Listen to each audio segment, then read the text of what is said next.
guys and gals? Nary here from Drevonia Gaming. As some of you may on Twitter, the Gaming Dragon. Today I'm coming back at you another Let's Play episode of Soulcreek. So y'all, before we jump into it, just wanted to let y'all know that our Patreon is now up for as little as $5. Y'all can help support the channel and get awesome rewards like access to our community Discord server and access to our upcoming Not Safe for Work videos. Remember, those are only for the patrons, y'all. Anyway, let's go ahead and jump right back in. Alarm chain, you are up, and let's go. Alright. Even if you do not consider where you have come from, do not forget these things. Thanks, big guy. He gives me a stiff thumbs up. Cool. Heh, you're cute. Loken hums contently, then turns and jogs after Aeon. I let the two of them walk together back towards the village, watching them go. While they're out of earshot, I follow slowly from a distance. Alright, dickhead, out with it. With what? What are you really? I swear, I don't know any more than you. Just stop! You saw the scan. There's no microchips, no robot parts, no CPU or memory drives, nothing. Just flesh and blood. So where are you coming from? We don't know what kind of technology the Zephyr might have had. It could be something Aeon's scan was never going to find. But you're not telling me everything. Oh, I'm a liar now. It wouldn't be the first time you've been dishonest.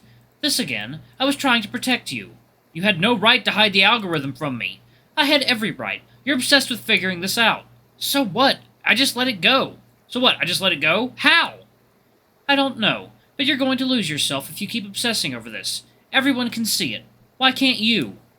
I don't want you throwing your life away. You're not the only one who wants the truth. Ugh, what the hell are we doing, Bite? What are you? What are we? I don't know. A grimace, slowing in my step. I feel Bite sheepishly grumbling in my subconscious. We can't afford to stop trusting each other now. I know you want answers, but they're not worth your life, or your mind. I don't plan on letting this place beat me. I just feel, I don't know, angry. You've mentioned this anger a few times. What is that, exactly? It started when we went to the rhinestone dish. Since then, it's been getting worse. Couldn't it just be grief? You lost your whole world. Everyone you might have known. It's understandable, being so lost in the dark. No, there's something else. If I could just grieve and move on and be fine, but I can't. I don't know what I'm grieving. I don't know where this rage is coming from. If I'm truly gone, Bite, if my memories are truly gone, it shouldn't hurt, but it does. I can't explain it. When we woke up, you said I still have subconscious memories. That's right, intangible instincts and habits. They're automatic and deeply buried. That's why you're still you. What if there's something else in there that you can't see? Say, a memory. Something horrible. You think a part of this past self is still in there. Yeah, and it's taking over. Whatever it is, Alex, you can't let it control you. That's why we need the truth. Once I know what it is, I can deal with it. Then I guess we keep searching. And hey, we're not out of the leads yet. We've still got a black zone to plunder. What's to say we call a truce on this until we see what Devil's Crag has to offer at the very least? Yeah, we've got this. We'll be okay. Good, then I'm with you. Let's get it done. Taking a breath, I collect my thoughts together to set off after Loken and Aeon. Ooh, there it is again. That is a very weird language. I know you can hear me. I had a life before this. Who am I, really? I know you did this to me, to all of us. I'm coming for you.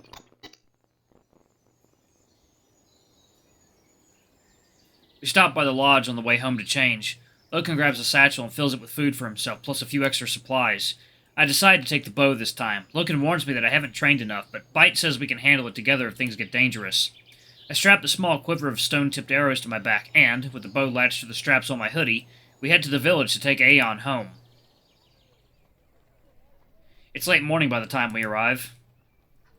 Well, boys, all I can say is good luck. How I wish I could be there with you, I do. Think about it, this algorithm, a message from the Zephyr themselves. What could we learn of the Cascade from it? I wonder. We must remain cautious, Aeon. This algorithm contains the nature of the demons. This knowledge will be dangerous. Second, y'all. Water time. Okay. Oh, balls and biscuits to all that. Share. Give this old man something. Not all of us piss ourselves at the thought of the old knowledge. Hey, Aeon, could you keep an eye on Milo while we're gone? Oh, the tiger boy. Sure, sure. 2 eyes, 2 eyes. I hear he's been quite the troublemaker. Hurls insults at his caretakers and all that. Wait, really? Oh, yes, yes. Sour attitude, that one. Sour. Aeon laughs, nudging Logan playfully with his elbow. Reminds me of another young pump I once knew. No. Oh, you were far more of a handful hound, far more. A whistle cuts through the air. Hey, chaps! Taki strolls up to us, 2 spears held in her hand. Ah, there she is, Best Badger, the best. Yo, Aeon.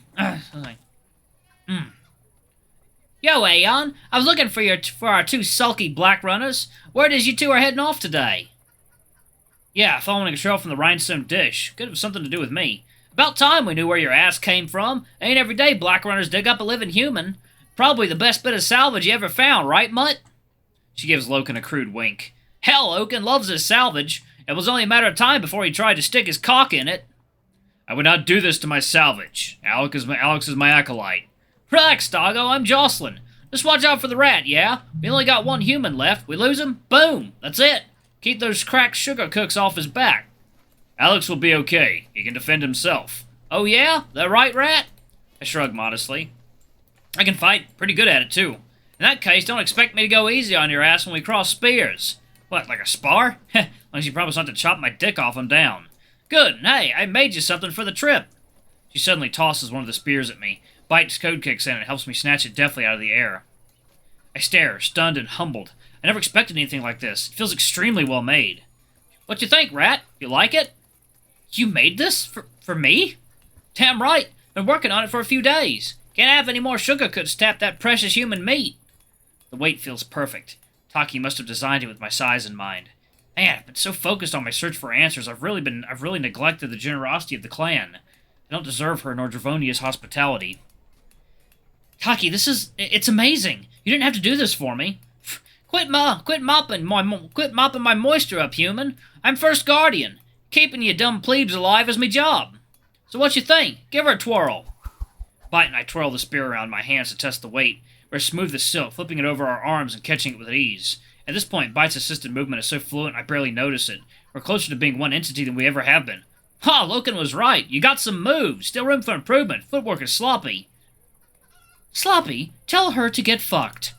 What's wrong with my footwork? Just a little stiff. A little fucker like you wants to be more loose. Don't worry, I'll whip you into shape so hard you'll be limping like a rutted wildebeest. I grin. A spar with Taki would be a pretty good test of Bite's limits. Thanks, Taki. I'll put it to good use. Don't mention it. Still remember lesson 1? Yep, everyone wants to kill me. Damn right. Who could resist? Keep your guard up. Out of nowhere, a small pebble baps my shoulder from behind.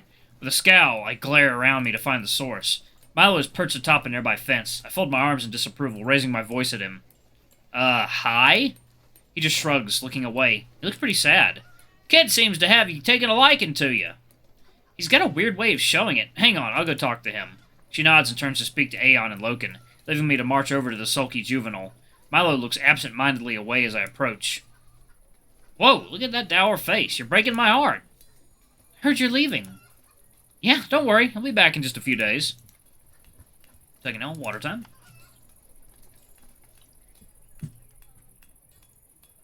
I don't care. I've never heard a more disingenuous lie. With a grunt, the tiger hops down from the fence. Don't die. Ha! Wasn't planning on it. I don't want someone else to train me. Hey, any black runner could be your mentor. But you're the only one around here who actually listens to me. The rest are jerks. I've really left that much of an impression on him? They can't all be bad. What about Loken or the chief? They're always busy. The caretakers think I'm a bad kid. Well, you do call them rude names. They told you about that? Possibly. Cunts. Milo! Sorry, hey, the other kids said you and Caius were going to have a fight. Nah, nothing like that. Remember what I said about anyone who tries to start shit with you? Please don't throw spiders at Caius. He won't find it funny. Oh, yeah, about that. He blushes guiltily, but Loken calls out to me before I can interrogate him further. Oh, God, did he actually throw spiders at him? Jesus. Look, I gotta go. Just stay out of trouble. Can you do that? Nah. Well, just don't die or anything, okay? Sure. You too, Alex. I give him one last smile before turning about and marching back to Loken. Halfway there, another small stone hits my shoulder.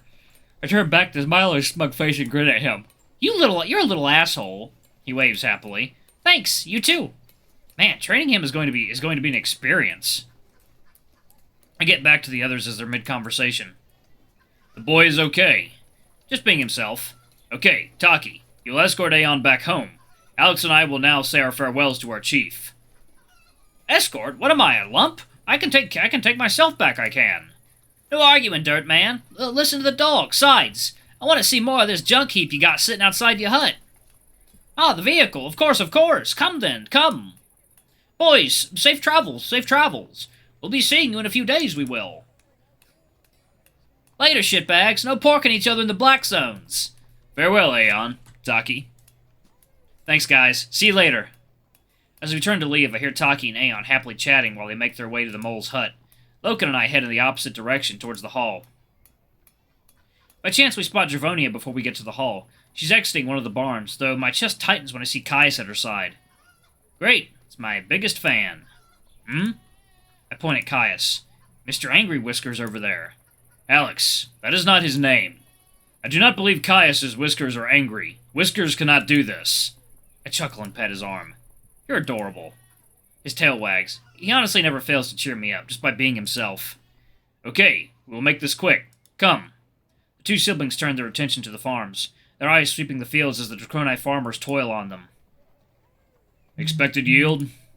Slightly less than last summer. That's your third seasonal drop. Drevonia dismissively shrugs her shoulders. It happens. We've plenty to go around. Don't be flippant. Investigate this. Why? We're doing fine. My people toil hard enough without the added pressure. Caius sighs irritably, much to his sister's annoyance. Riptide fields are the same size. We produce twice the yield. There's no math there. The math is in the hours. You work your people to death. He laughs. There'd be plenty of time to frolic around on an empty belly. I feel a bit awkward interrupting them, but Loken marches forwards regardless. Drevonia's eyes snap to us as we approach. Loken! Alex! There are problems at the farm. Just inefficiency. Brother, our food preservers... Caius snaps. He growls in a half-yell, interrupting her. When those wretched things fail you, they have never. When they fail you, what then? He turns to Loken. You're a logical man, Loken. Talk some sense into my sister. Drevonia is my chieftain. I will follow her example. So a loyal hound, then. Good to see you haven't changed. Loken seems really flustered by that. It's like, water time.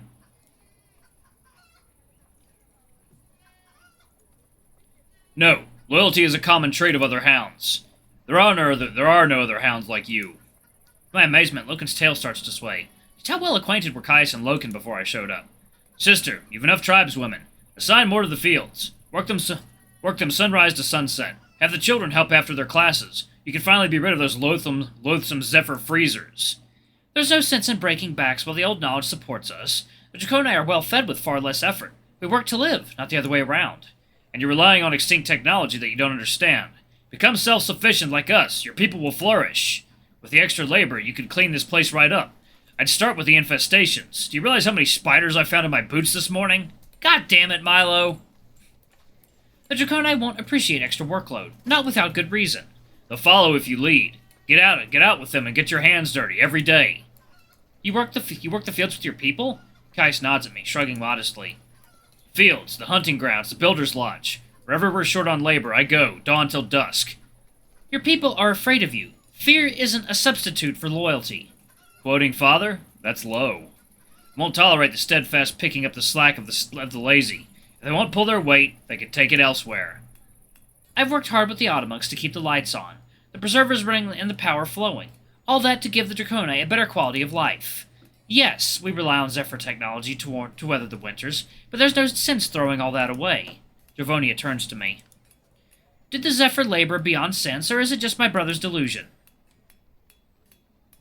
Side with Drevonia right now. This seems like a very important part.